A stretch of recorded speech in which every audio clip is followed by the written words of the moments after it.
Pois não vê que uma senhora de Bagé, fazendeira, veio com a filha, menina encantadora de seus 10, 11 anos por aí, a Porto Alegre, a fim de tratar de uns assuntos importantes.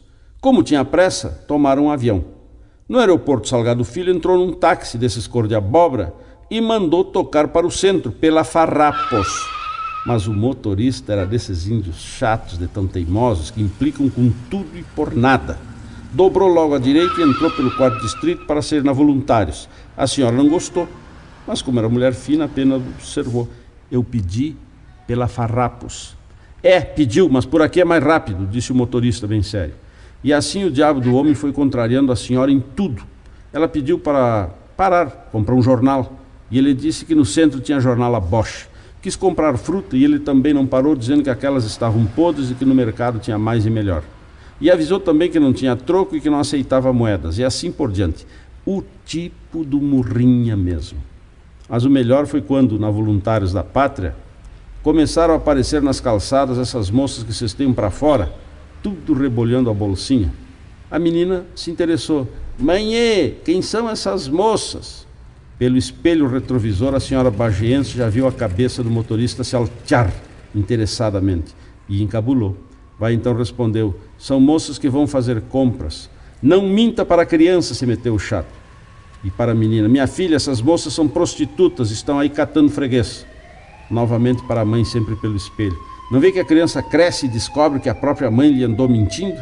E aí, com que cara a senhora vai ficar, hein? A senhora não cabia mais em si de encabulamento. A menininha inocente perguntou, mas mãe, essas moças não ganham filho? Aí a senhora não se conteve, sem olhar para o chato, respondeu calmamente para a filha, ganham sim, minha filha, e eles crescem e depois viram tudo motorista de táxi. O motorista freou em seco, era uma sinaleira por sorte. Elas saltaram e se foram calmamente, a senhora também não tinha troco.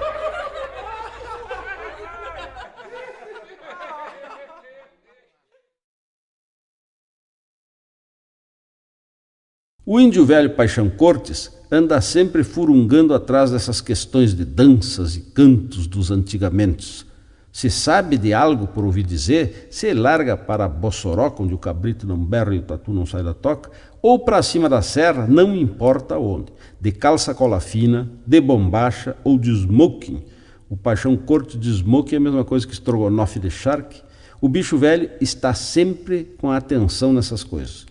Esses tempos alguém veio falar para ele que lá no interior de São Corcovo tinha uma canção muito antiga que estava se perdendo, já poucos sabiam a letra, mas no passado, no tempo do falecido Getúlio, todo mundo cantava. O Paixão ficou de orelha em pé, perguntou o nome. É o Virudu, respondeu o informante, grosso como suvelo de charqueada. Aí o Paixão se agachou a perguntar um monte de coisa, se era canto conhecido de todos, se era antigo, se não era feito por alguém ali da região, se exigia roupa especial, enfim, essas coisas que os folcloristas gostam de saber em suas pesquisas. E o informante ali, sério, respondendo que não, que esperança, que nenhum deles tinha feito aquilo, que era coisa dos antigos, um que sabia a letra toda já tinha batido com a cola na cerca e por aí se foi. O Paixão ficou como louco. Pegou gravador, pilha, fita, máquina, aquelas lâmpadas que alumiam tudo um clarão, encandeando os olhos da gente, filmadora, o diabo, e se largou para lá. Na rodoviária, já o primeiro informante esperava o ilustre visitante acompanhado de alguns curiosos. Mas o velho, que parece que sabia toda a letra do Virudu, estava numa estância mais para o interior e não havia jeito de se mandar chamar. O Paixão interrogou por ali mesmo aqueles índios e todos confirmaram que já tinham ouvido o Virudu, que era muito bonito e antigo e que o velho sabia mesmo a letra toda. Aí o Paixão deu jeito num jipe caindo aos pedaços e se tocou com o primeiro informante para tal estância. E lá estava o velho, mas velho mesmo. Vendo o Paixão, o velho não queria falar, que essa gente é meio chucre e desconfia sempre dos homens do povo. Aí o Paixão teve que se sacrificar, provou um golzinho da pura de Santo Antônio com o velho e então, aí sim, conseguiu conversar. Quer dizer que o senhor conhece mesmo o Virudu? Quer dizer que conheço, sim, senhor. E é muito antigo? Mas, bah! E o senhor sabe cantar o Virudu? Saber eu sei, mas quer dizer que não me animo. Ora, mas que é isso? Cante aí um pouquinho para nós. Então o velho se animou, limpou os peitos e começou. O Virudu Ipiranga, as margens plácidas. Tiveram que agarrar o Paixão que queria dar no informante.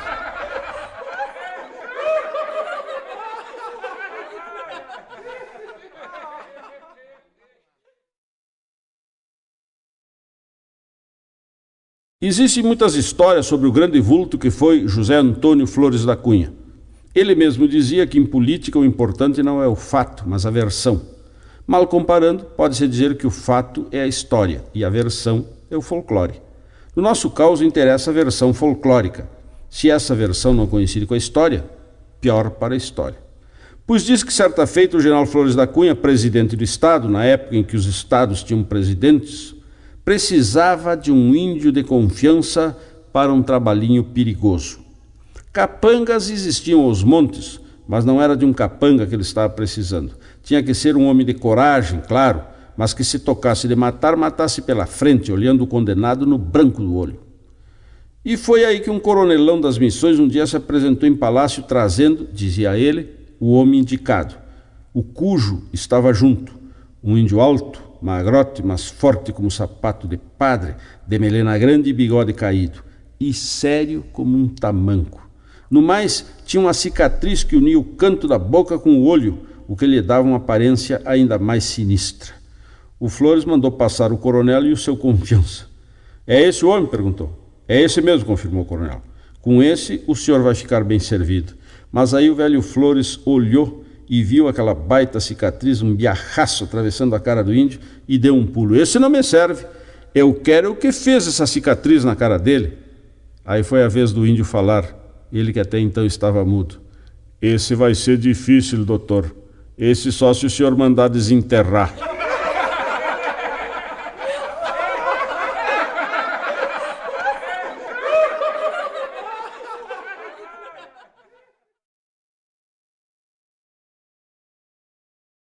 A velhinha fazendeira estava reunida com as filhas, todas casadas, e uma delas disse, mamãe, a senhora precisa ir a um ginecologista. O que é isso, gurias? É um médico de senhoras. Todas nós vamos de vez em quando, e a senhora nunca foi. Se o pai de vocês me levar, eu vou. Tu me leva, meu velho? Eu levo, disse o velho que estava ali por perto. E levou, os dois bem velhinhos de cabeça branca. Ele ficou na recepção e daí a pouco ela foi chamada. Entrou e o médico ficou louco de pena daquela senhora tão velhinha ali para um exame ginecológico. O nome ele já tinha na ficha e perguntou, que idade a senhora tem? 77 anos, respondeu a velhinha bem contente. Casada? Há 57 anos com esse homem velho que está aí na frente. Vocês têm orgasmo? De um momento. A velhinha levantou, foi até a porta e perguntou bem alto, meu velho, nós temos orgasmo? Não, só Unimed, disse o velhinho lá do fundo da sala.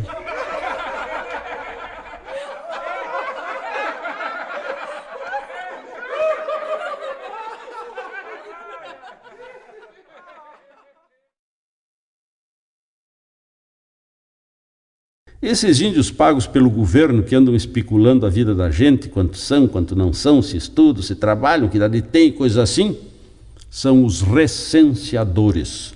Estou para ver gente mais especula. Agora tem uma coisa, se pelam de medo de cachorro brabo. De vez em quando sai um ventando de um rancho com um guaipeca grudado nos fundilhos ou nos garrões. Pois um desses cujos recenseadores bateu num rancho na costa de um mato lá para as bandas do Rincão do 28, no Alegrete, sempre se bombeando, com medo da cuscada. O rancho era solitário, abandonado, mas parecia uma tapera, querência de fantasmas e almas no outro mundo. Quando o recenseador bateu, a porta se abriu, rangendo. Era uma escuridão lá dentro que dava medo. O homem já ia mostrar a sola dos pés quando olhou para baixo e viu, quieto e olhando para ele, bem sério, um guri baixinho, cabeça grande, de olho saltado, com as duas mãos fechadas na altura do peito, assim como quem segura algo muito precioso. Aí o guri disse para ele, adivinha o que eu tenho nas mãos? A voz do guri combinava com ele, era grossa e bem pausada. A chave da casa? Perguntou, forçando um tom alegre, o recenseador. Errou. Aí o homem ficou curioso. O que então tu tem nas mãos? Paralisia, disse o guri sempre sério, sem mexer as mãos. O homem se desconcertou todo e quis sair por outro lado. Tu tem pai? Morreu. Tu tem mãe? Morreu. Tu tem irmão? Tenho. Onde está? Na faculdade de medicina. Ah, que bom, vai ser médico? Não, tá lá dentro de um vidrinho com água. Aí o recenseador disparou.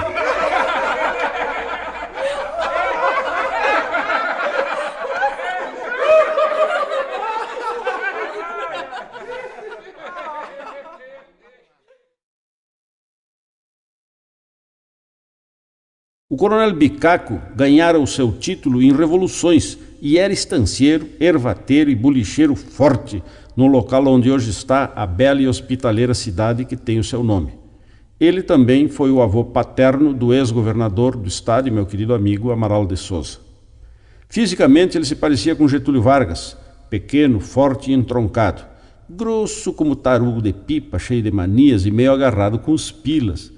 De uma feita recebeu a visita de um viajante de São Paulo que trazia uma novidade para o bolicho: pinico aloçado, de vários calibres e virola de cores diferentes.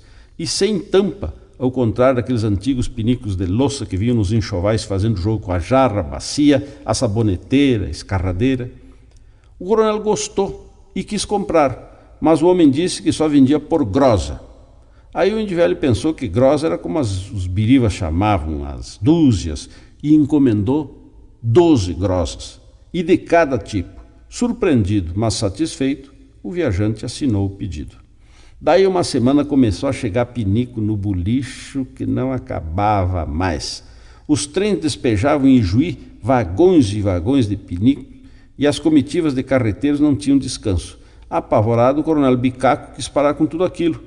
Chamou um confiança, fez um telegrama, contou as palavras direitinho e deu ao homem cavalo encilhado e o dinheiro contado para passar o telegrama em Juí, a 35 léguas de distância. Mas deixa que o confiança gostava de um trago, uma coisa por demais, e parou num bolicho de beira de estrada para umas que outras. Chegou à estação da aviação ferro e faltou dinheiro para todo o telegrama, que era assim: não manda mais pinico, ponto, coronel Bicaco. O negócio era cortar uma palavra e a moça quis saber qual seria. Ele então disse: corte a primeira. Era a palavra não. Resultado: outra inundação de pinico. Desesperado, o coronel Bicaco redigiu outro telegrama: parem de mandar pinico, ponto, coronel Bicaco. Contou o dinheiro e mandou confiança de novo a Ijuí. Aí o borracho levou mais dinheiro do dele. Estava preocupado, achando que estava chegando mais pinico por sua causa, porque deixara da outra feita uma palavrinha à toa de fora. Aí resolveu corrigir o erro, pegou a palavra que antes tinha ficado de fora e acrescentou no telegrama de agora, satisfeito consigo mesmo. O telegrama ficou assim: não parem de mandar pinico, ponto, coronel Bicaco. Até hoje ainda tem pinico sem uso daqueles tempos, lá em Coronel Bicaco.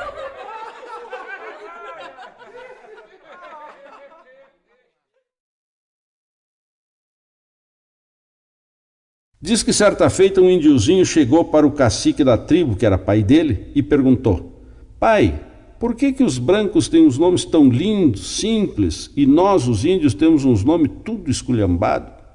O pai então explicou, delicadamente: não, meu filho, isto é cultura indígena. Quando a mãe vai ganhar um bebê aqui na tribo, o pai tem que estar lá dentro da cabana.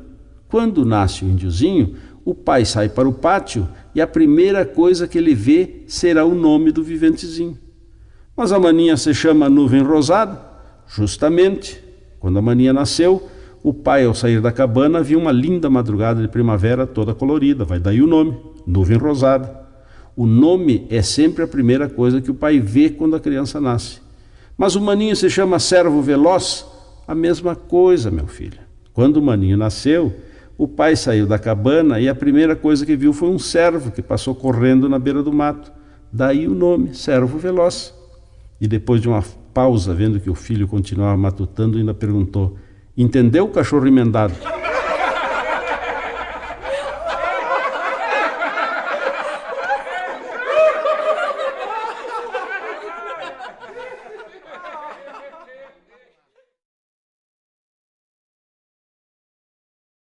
As rádios do interior mantêm um programa que faz grande sucesso na campanha. É o Mensageiro Rural, que transmite música regionalista, informações gerais de interesse campeiro e manda recado. Manda recado. O recado paga por unidade, quer dizer, é sempre o mesmo preço. Mas muito índio grosso acha que paga por palavra, como telegrama, e assim aparece cada um que só vendo. Um índio velho queria comprar arreios de carroça de um conhecido no 28, lá no Alegrete, mas só compraria se comprasse antes um burro no Passo Novo. Assim que adquirisse o animal, mandaria avisar o vendedor dos arreios. Finalmente a compra aconteceu e ele mandou pelo mensageiro esta joia de aviso. Atenção, atenção, fulano de tal no rincão do 28. Atenção, atenção, Estância X no rincão do 28, fulano de tal. Fiquei burro, mande arreios. Houve gente que o viu e custou entender. O pessoal da campanha por economia de serviço gosta de comprar tripas de porco no Povo para fazer linguiça. É uma enfiada de tripa seca, branca, que alguns bolichos vendem aos metros. Pois um índio veio do Pai Passo comprar umas tripas quando soube que o capataz de um estanceiro amigo falecera repentinamente. Imediatamente mandou aviso pelo mensageiro rural. Alô, alô, fulano de tal, Estância X no Pai Passo. Alô, alô, Pai Passo, atenção, Estância X, seu fulano de tal. Seu capataz morreu hoje de manhã na Santa Casa. Vou no ônibus da tarde levando as tripas para linguiça. Não tinha nada que ver uma coisa com a outra, mas ficou misturado do jeito que foi feita a transmissão. Usa-se muito na passagem do ônibus botar um saco na porteira das estâncias e recolhê-lo na volta do coletivo. Um charque, abóbora, um queijito, coisa assim para os parentes da cidade, no povo, como se diz. Pois um índio grosso estava tratando da compra de uma égua e de um cavalo para um compadre, mas o negócio estava meio enrolado, difícil de sair. E o comprador lá nos cafundó do Judas, ansiado, sem saber se comprava ou não os animais. Aí recebeu este rico aviso. Alô, alô, fulano de tal, Estância X no rincão tal. Alô, alô, rincão tal, Estância X, fulano de tal. Mandei saco porteira Belarmina. O negócio da égua está aberto. O negócio do cavalo está duro, mas está para ti. Até hoje o Alegrete ri dessa história.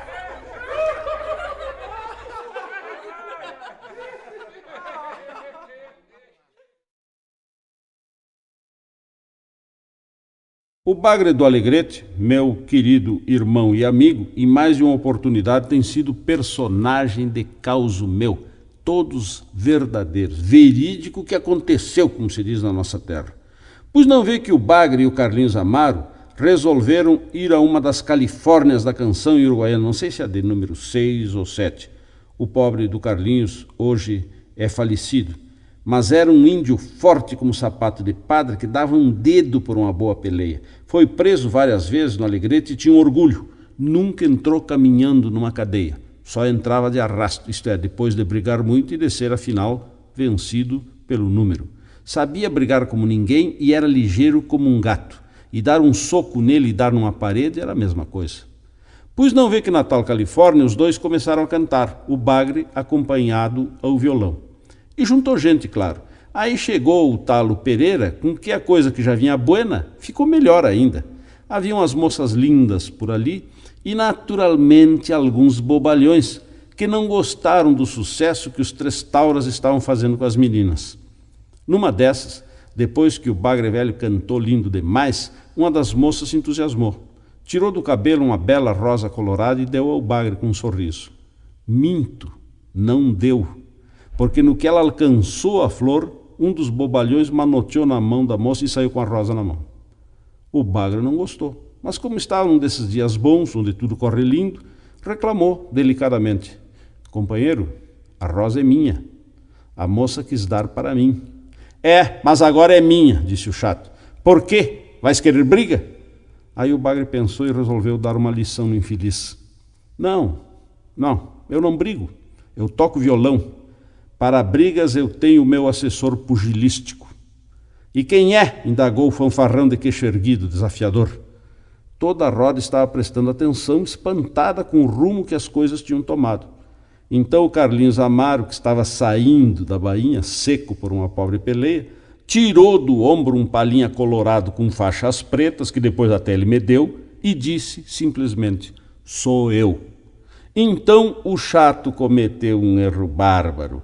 Quis armar os braços para dar um soco, mas nem chegou a se mexer, porque levou um murro no meio da cara que arrebentou nariz e dente e caiu sentado de bunda no chão, sem nem entender direito o que tinha acontecido. Apavorado, ainda reclamou: mas eu estava brincando. Calmamente o Carlinhos Amaro botou de novo o Palinha Colorado no ombro, censurando amavelmente o boca aberta. Mas não, companheiro, com essas coisas a gente não brinca. Enquanto isso, o Bagre recolhia do chão a rosa que tinha voado longe.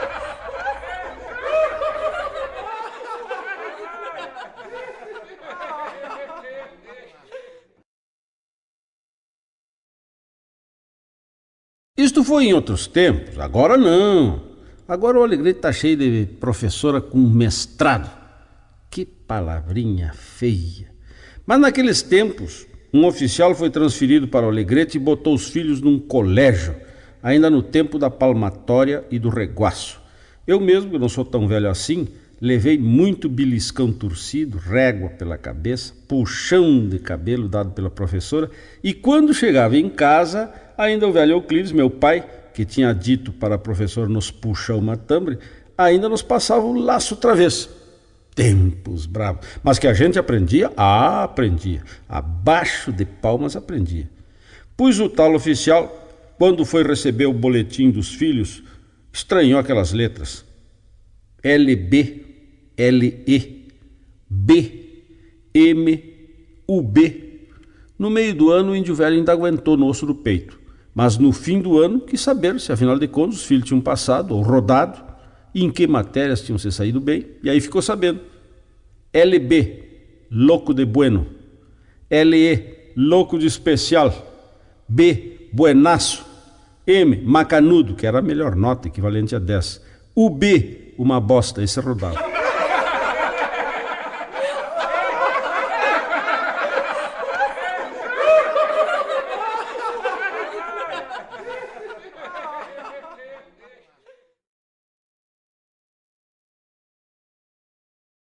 Este caos é rigorosamente verdadeiro e aconteceu em São Gabriel. Não dou os nomes porque não sou bobo nem nada, mas que aconteceu, aconteceu. Um casal, ele estanceiro forte, tinha como criada de dentro de casa uma chinoquinha dos seus 16, 17 anos, estourando o vestido nas costuras, que era as confiança da patroa. Um dia, qual não é a surpresa desta, quando a chinoquinha veio lhe pedir as contas, chorando porque tinha que ir embora, porque não é, e a patroa ficou sabendo que a menina estava fugindo do cerco insistente do patrão. Comovida com a atitude da criada, solidária como mulher e irritada como esposa, resolveu se vingar do marido. Disse para a chinoquinha: a próxima vez que ele te convidar, tu aceita. Manda ele passar no teu quarto depois que eu dormir. Mas, patroa, faz o que eu te digo, minha filha, que quem vai estar na tua cama no escuro, vou ser eu e não tu. Dito e feito. Depois da cesta já andava o bicho velho errando manotaço na chinoquinha. Quando viu o começo do seu sonho realizado, não coube em si de contente. Tomou banho, fez a barba, trocou de roupa e penteou-se, ele que não era muito chegado a esses asseios. A mulher fingiu que estranhou. Que é isso, homem de Deus? Vai a alguma festa? Festa nada, mulher. Um homem não pode ser caprichoso sem ter que ir a uma festa. Na hora da janta comeu bem, tomou um bom vinho, sem nem olhar para a chinoquinha que servia os pratos. A mulher lhe disse: tu vai ao clube hoje jogar truco? Eu estou caindo de cansado e ainda mais com esse vinho. Vou dormir assim que der um jeito na casa. O sorro velho sorriu satisfeito. Tudo vinha ao encontro dos seus planos. Também pudera, tu te mata trabalhando, tem mais é que dormir mesmo cedo, para amanhã estar bem disposta para o teu maridinho. Depois de a casa arrumada, a patroa e a empregada trocaram de lugar. Uma se deitou na cama da outra e se tapou bem. Lá pelas 10:30 da noite chegou o índio velho de mansinho, olhou e viu a esposa, a sono solto na cama dele, embrulhado nos lençóis, e se foi pé ante pé para o quarto dos fundos, pegado na cozinha, onde dormia a criada. Quando ele abriu a porta, ela se mexeu na cama, mas ele impôs silêncio, dizendo: shh, sou eu. E já pelando as botas e as bombachas, esfregando as mãos e repetindo: isso é vinho de outra pipa, isso é vinho de outra pipa. E se atracou como um peão por dia, sempre repetindo: isso é vinho de outra pipa, isso é vinho de outra pipa. Depois do serviço feito, a chinoquinha, Para surpresa dele, tirou debaixo do travesseiro um rabo de tatu da grossura de um pulso e aí falou, por primeira vez: eu vou te dar vinho de outra pipa, ordinário. E baixou-lhe o rabo de tatu pelo meio das orelhas, pelas paletas, pelo fio do lombo, pelas polpas, e sempre dizendo: toma vinho de outra pipa, toma vinho de outra pipa. E dele laço. Até hoje, em São Gabriel, quando esse pobre próximo fala em vinho, não falta um gaiato para perguntar se não é o famoso vinho de outra pipa.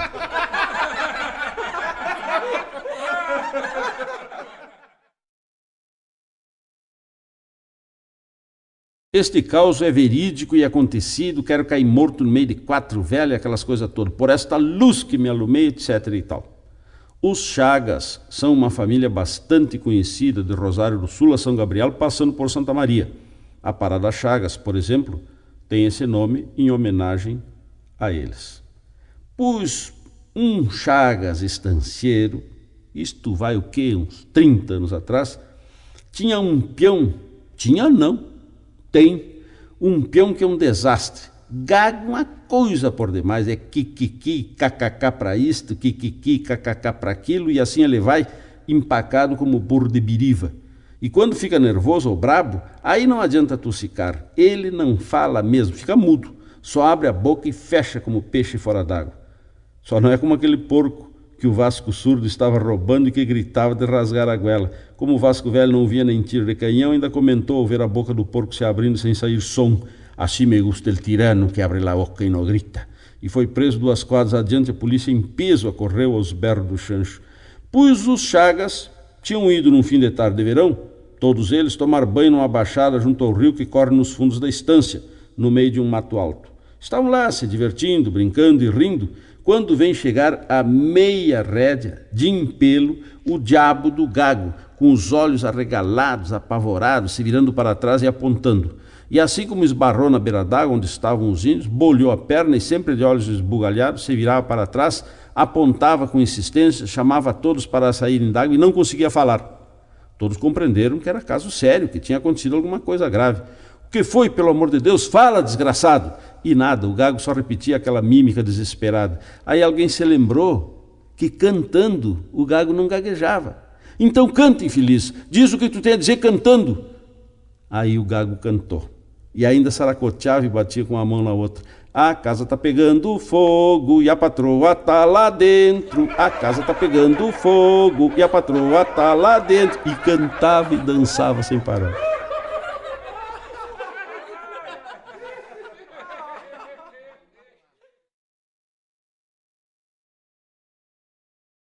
Quando o doutor José Antônio Flores da Cunha, general honorário do Exército Brasileiro e homem de grande bravura pessoal, foi presidente do Estado, na época em que o Rio Grande do Sul tinha presidente, surgiram muitas histórias a seu respeito, contadas até hoje por aí. Uma das mais lindas é a história da mãe do Zeca. O doutor Flores não era de laçar com suvel curto, mas por outro lado se deixava levar pelo coração. Um gauchão, no melhor sentido do termo. Cabeça quente, era capaz de tudo. Tratado com jeito, chegava a chorar de emoção. Pois diz que de uma feita prenderam um moço jornalista pelas missões. O rapaz andava atacando o intendente local e tocando ferro no próprio Flores da Cunha. Prenderam o moço e assim como o prenderam, correu a voz que iam passar a gravata colorada no moço, cujo apelido em família era Zeca. Num belo dia bateu no palácio aqui em Porto Alegre uma senhora pobre, mas de personalidade muito forte, que iria porque queria falar com o Dr. Flor, como ela dizia. Tentaram atacar e tal, mas ela fez tanto barulho que o próprio presidente veio ver o que se passava. Ao ver Flores da Cunha em pessoa, a mulher se soltou dos braços do segurança e se veio em firra. O senhor é que diz que é o Dr. Flor? Eu sou Flores da Cunha, disse o presidente, sério, meio emburrado. Pois é com o senhor mesmo que eu vim falar. Eu sou lá de Santo Ângelo, a polícia prendeu o meu Zeca e agora diz que o senhor vai mandar degolar. Eu não mando degolar ninguém. E o que é que o seu Zeca fez, ainda que mal pergunte? Andou falando mal do senhor no jornal dele. Ah, é? E a senhora quer que eu perdoe um anjo desse? Ele não é anjo, mas é meu filho. E eu não quero que ele seja degolado. O Flores, que no fundo era um baita sentimental, gostou de ver aquela mãe peleando pelo filho. Já estava resolvido, mas antes ainda quis indicar com a mulher. E a senhora não tem marido? Porque veio a senhora mesmo falar comigo? Ué, me admira o senhor, um gaúcho, me perguntar isso. Não sabe que é a vaca quem berra pelo terneiro? O Dr. Flores da Cunha mandou soltar o Zeca, que continuou tocando ferro nele e ainda pagou passagem de volta para a mulher.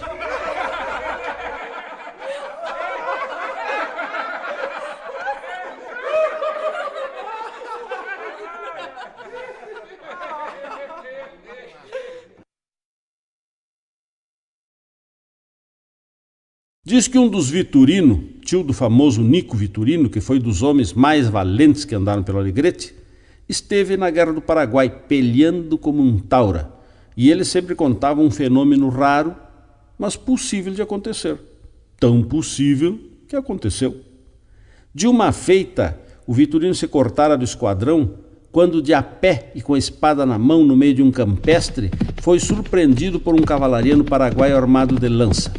Ao dar com o Vitorino, o paraguaio atropelou de lança em riste, em fija, e começou a abrir a boca, como se fosse gritar ou dizer alguma coisa.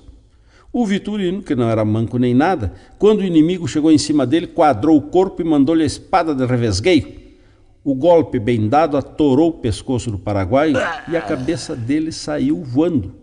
Caiu no chão e, ainda meio rolando, se virou para trás, com os olhos arregalados de admiração, olhou o Vitorino e disse em espanhol: "Que golpe bárbaro, hermano!" Quer dizer, a fala nasce na caixa do peito e sai pela boca. Quando a espada cortou a cabeça, a fala do paraguaio já tinha passado pela garganta e já estava para sair pela boca. Foi assim que a cabeça pôde falar.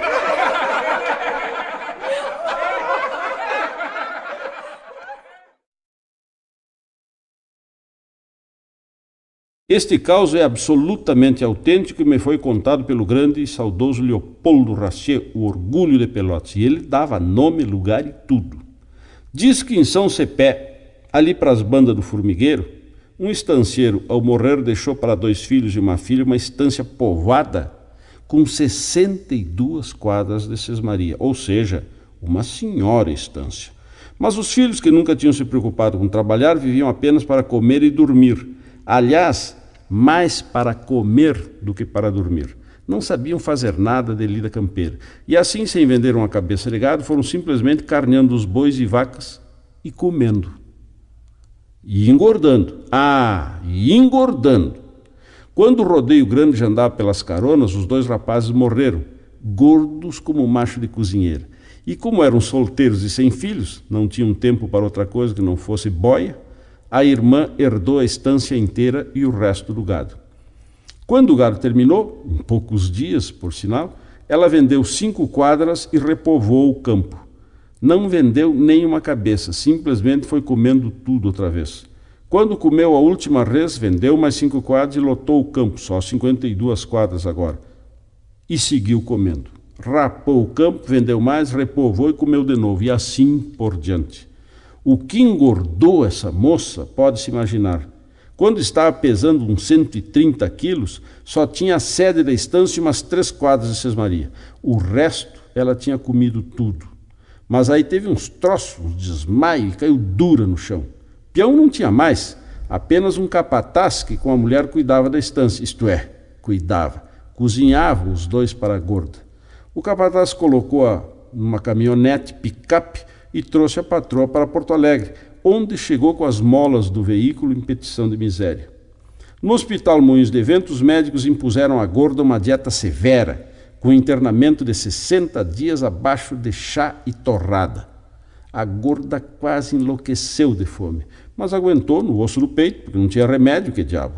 Em 2 meses, parece mentira, perdeu 60 quilos. Estava curada. Aí o capataz veio buscá-la com molas novas na caminhonete. Quando entraram na porteira da estância, ela simplesmente olfateou o ar de ventas arreganhadas, com os olhos brilhando, e disse: "Gado, gado." Não é gado, disse o capataz. "É só aquela terneira guaxa, filha daquela vaca barrosa que a senhora comeu antes de baixar a Santa Casa." Para o grosso, tudo que é hospital é Santa Casa. Aí a gorda, se babando toda, disse: "Ensopem." E ensoparam. E ali, na beira do panelão de ferro, desses de quartel, a gorda comeu até morrer empachada no clareado outro dia. Morreu mascando o freio. e feliz.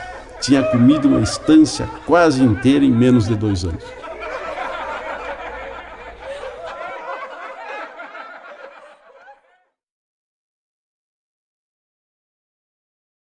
O bacudo, o grosso do interior do município do Alegrete, também chamado de guizo e mais raramente de baiquara, muitas vezes não diz Ibirapuitã para designar o grande rio que enlaça e banha a querência alegretense. Diz Virapuitã.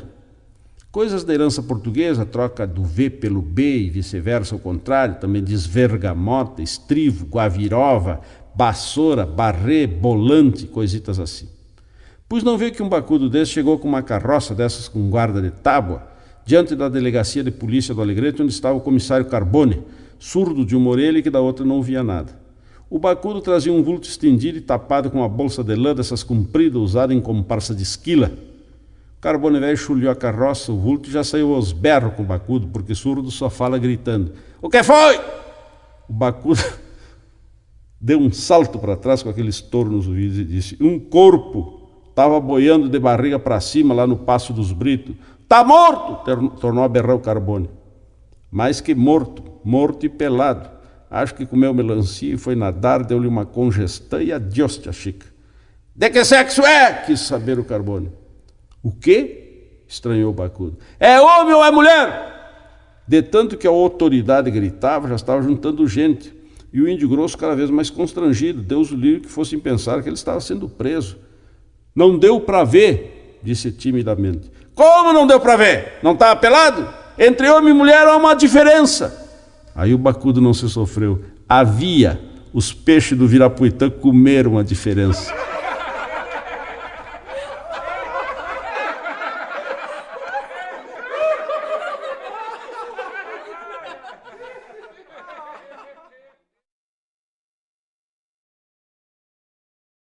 O maior churrasco que eu já vi na minha vida e que ajudei a assar foi no Alegrete, na Semana Farroupilha do primeiro mandato do prefeito Piola. Ele queria que fosse um churrasco que ficasse na história. E foi. Ficou na história e até na geografia do pago. Pedimos uns bois gordos para uns estancieiros amigos e começaram a nos oferecer tantos bichos que a prefeitura poderia virar estância se quisesse. Eram bois, capões, cordeiros, porcos, frangos que não acabavam mais. Depois de 100 bois e mais de 200 capões, começamos a refugar. Em suma, carneamos dessa feita 104 bois e mais de 200 e tantos capões e cordeiros, 34 porcos, e perdi a conta dos frangos e galinhas gordas, umas poedeiras, ainda com o oveiro recheado. O carneador mais abostado trocou de faca um mundo de vezes e uma chaira que nos servia terminou tão fina que mais parecia um fio de arame desses de alambrado.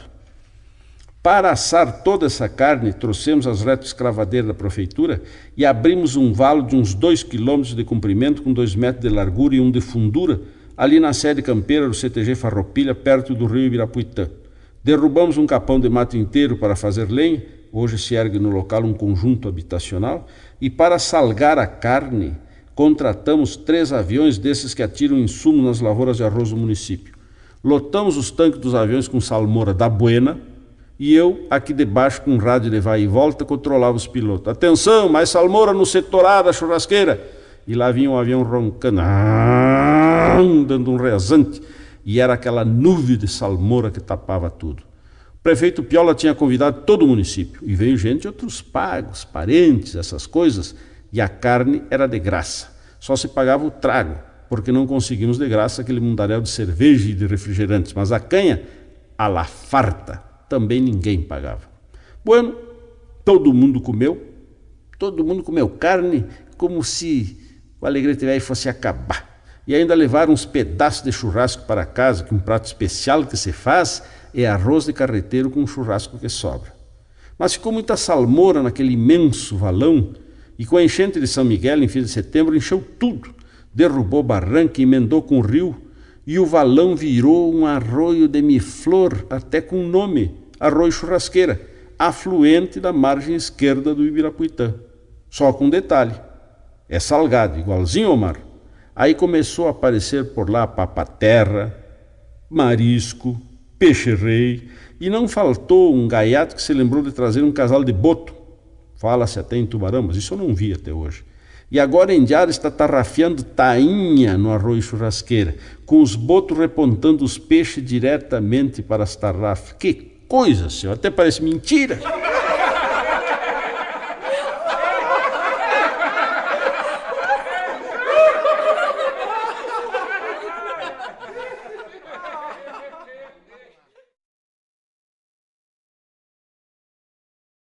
Esse caos é absolutamente verdadeiro e se passou lá por Canguçu, conforme Simões Lopes Neto. Não vê que o gaúcho tem a mania de preparar uns chifres bem grandes, guampa de boi franqueiro, por exemplo, para servir de cantil de cachaça. E dá ao chifre o nome de borrachão, antiga palavra portuguesa para o caos. Bota um tento e leva o borrachão à meia espalda até em desfile de 20 de setembro. Cansei de ver. Deixa que um dia bateu numa estância em Canguçu, muito tempo atrás, um tropeiro, que aproveitou a tropeada Pelotas para dar uma chegada à estância de um amigo lá do seu pago, que agora tinha comprado campo ali na Zona Sul. Só o casal hospedeiro conhecia o homem, alto, magro e melenudo, que foi muito bem recebido e agasalhado. De noite ia ter baile na estância para os novos amigos do casal, gente da terra, e o tropeiro, claro, mesmo sendo de fora, foi convidado. Ele apareceu no salão com um borrachão à meia espalda e de vez em quando dava uma bicada que ninguém é de ferro. Ficou ali pelo seu canto, não tirou ninguém para dançar, mas todo mundo olhava para ele com curiosidade. Deixa que a alma de todas as festas na região era uma jovem senhora muito bonita, alegre, dizedeira de graça, dançadeira como ela só, casada com um índio quieto, meio boca aberta, que era com quem ela menos dançava. Ali todos achavam muito natural aquela alegria escancarada. O tropeiro, no seu canto, só olhava, quieto. Na hora da polca de relação, que é a única dança em que a mulher escolhe par na campanha gaúcha, o diabo da senhora foi lá e tirou quem? O marido? Não, tirou o tropeiro, para alegria e cochichos de todos os pares. Ela olhava para as amigas e ria dançando com o rapaz, e ele bem sério. Na hora da relação, parou a gaita e ela lascou, olhando o borrachão dele. Ô moço do chifre grande! Aí já foi uma risada geral. De onde vem e para onde vai? Isto é bem que Deus lhe deu a herança do seu pai. Os pares riam de se torcer. Só o tropeiro parecia imperturbável. Dançaram uma volta e chegou a vez dele retrucar a relação. Bem sério declamou. Não é bem que Deus me deu, nem herança do meu pai. É um chifre do teu marido que de maduro já cai. Aí a coisa engrossou e não dava de si. A senhora chorava, o marido boca aberta queria pelear, e foi preciso que o dono da casa usasse de toda a sua autoridade para que os ânimos serenassem. Mas também, quem mandou ela ser tão saída?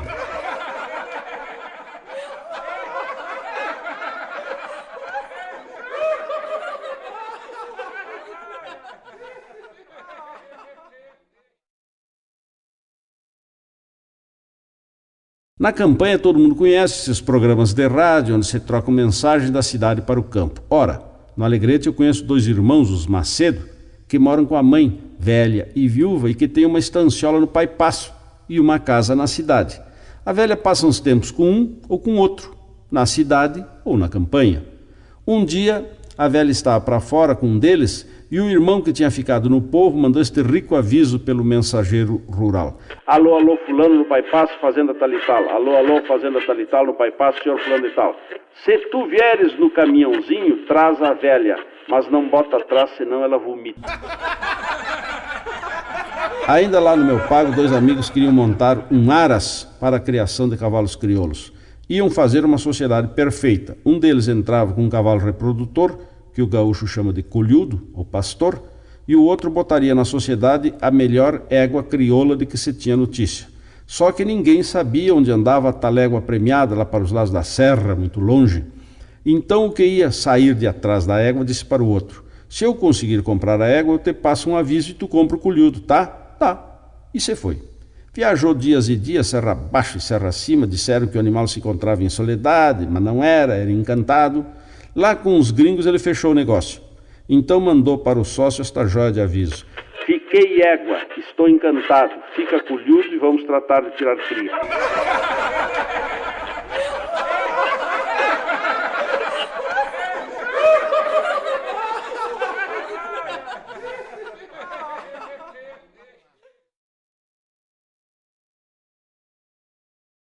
O coronel Maciel foi intendente de Santo Antônio da Patrulha nos bons tempos, quando o intendente era uma espécie de superprefeito com amplos poderes na área de sua jurisdição. Só que o coronel Maciel, casado com a dona Pendoca, era um santo homem, bom de coração, que não queria mal a ninguém, apenas que todos se ajeitassem, que as pessoas não vivessem brigando por bobagens.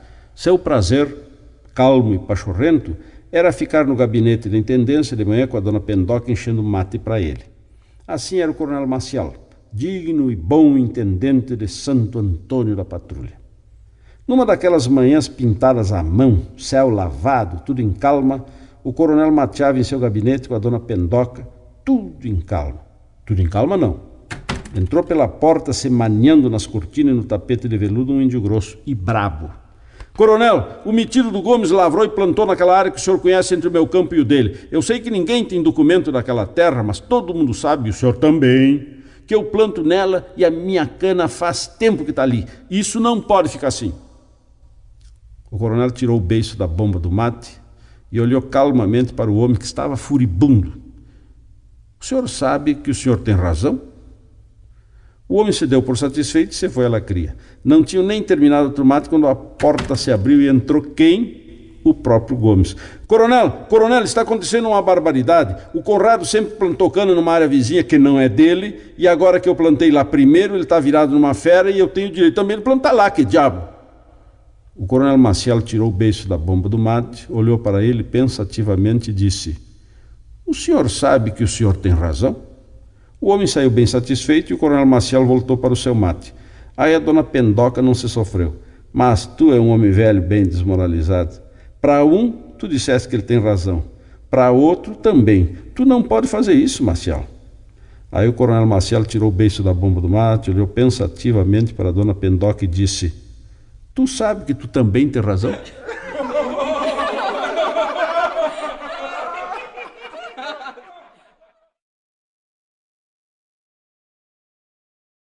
No seu tempo, Uruguaiana teve o grande Candinho Bicharedo, que eu cheguei a conhecer lá por 1942 e do qual guardo um retrato que me foi mandado pelo escritor Urbano Lago Vilela.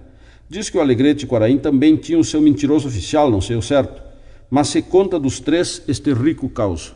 Numa feira de pecuária, os maiores fazendeiros dos três municípios jogaram um boi gordo para ser carneado e churrasqueado entre eles, cada grupo jogando no mentiroso do seu pago. Trouxeram, à custa de adulação e promessa, os três, mas deixa que cada um já sabia da fama dos outros dois, e os três estavam se cuidando muito, ninguém queria começar a contar caos. Vai daí, um dos estancieiros do Alegrete inticou: será que vocês têm memória boa? Alguém se lembra de alguma coisa muito antiga? O mentiroso do Alegrete baralhou o freio e se atracou. Coisa antiga. Bueno, não sei se é coisa muito antiga, mas eu me lembro do dia em que aprendi a mamar. A falecida minha mãe me botou no seio, eu ladei a cabeça o que pude, ela insistiu, e de repente eu comecei a mamar aquele leite doce, tão bom. Parece que foi ontem. Barbaridade, vai se lembrar de coisa antiga assim no planfa que te lamblanfa. Lembrar de quando aprendeu a mamar, bebezinho ainda. Todo mundo pensou que ninguém ganhava do alegretense, mas o barbicacho do Quaraim limpou a garganta e lascou. Coisa antiga. Deixa eu ver. Eu me lembro bem direitinho quando nasci. Aqui vale dizer que caiu o queixo dos três mentirosos. Eu estava bem lindo num laguinho, boiando, feliz da vida, e de repente senti umas estremeção, uns apertos, uns puxão para baixo, fui esmagado, empurrado num túnel muito apertado e escuro, me doía tudo, aí saí na luz, que me encandeou os olhos, me pegaram pelos pés, me deram uns tapas na bunda, eu chorei, e todo mundo riu feliz. Cruz, o animal se lembrava do próprio nascimento. Ganhou de luz, pensavam todos. Mas aí olharam para o Candinho Bicharedo, o de Uruguaiana, que estava quieto no seu canto. Quando viu que era senhor da atenção de todos, o velho Candinho falou por primeira vez. Coisa antiga? Coisa antiga? Não sei bem, mas eu me lembro de um piquenique que eu fui com o meu pai e voltei com a minha mãe.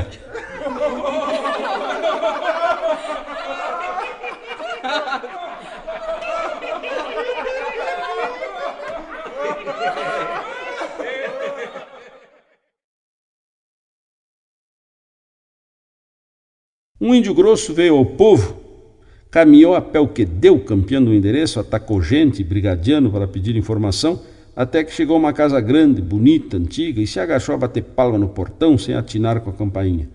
Lá pelas tantas saiu uma velha com uma vassoura na mão e ele perguntou, é aqui que mora o meu amigo Cordeiro? Não, aqui mora o seu carneiro. É esse mesmo, só que cresceu, disse o índio grosso bem sério.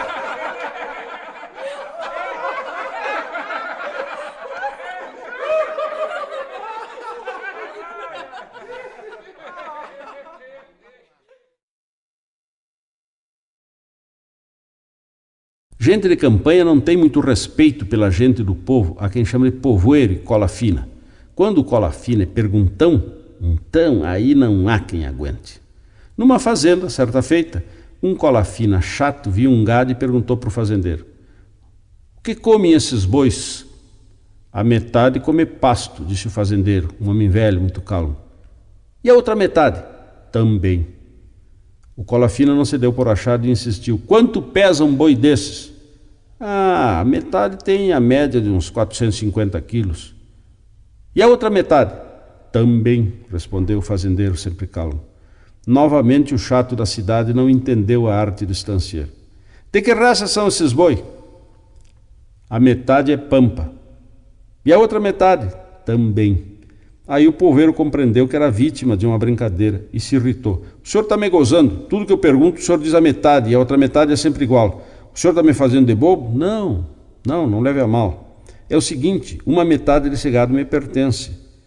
E a outra metade? Também. Aí o chato entrou no carro e voltou para a cidade.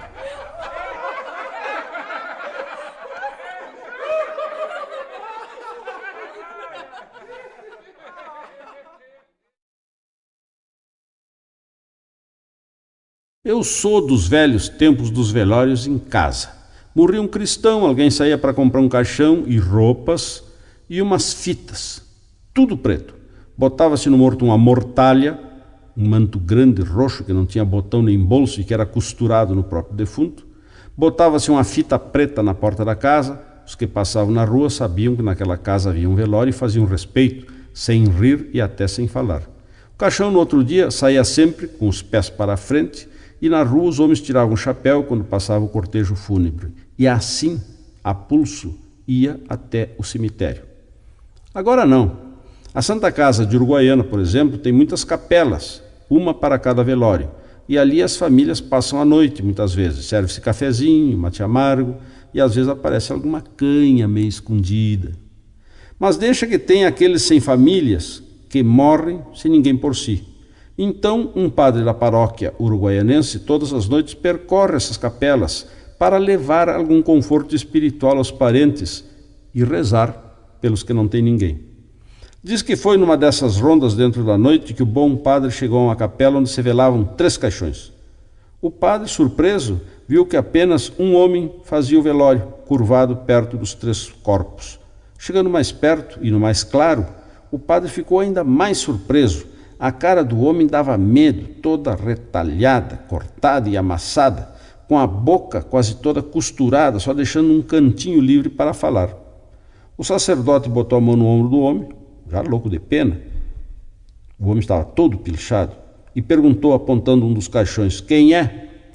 O meu sogro, disse o gaúcho falando por um cantinho da boca. 50 quadras de campo, tudo povoado. E aquele outro? Minha sogra, dona da metade. E aquele ali, minha mulher, herdeira de tudo. Mas que barbaridade, que horrível desastre foi esse que matou a sua família e ainda deixou o senhor assim com a boca costurada? Nada, fui eu que costurei para não ficar me rindo.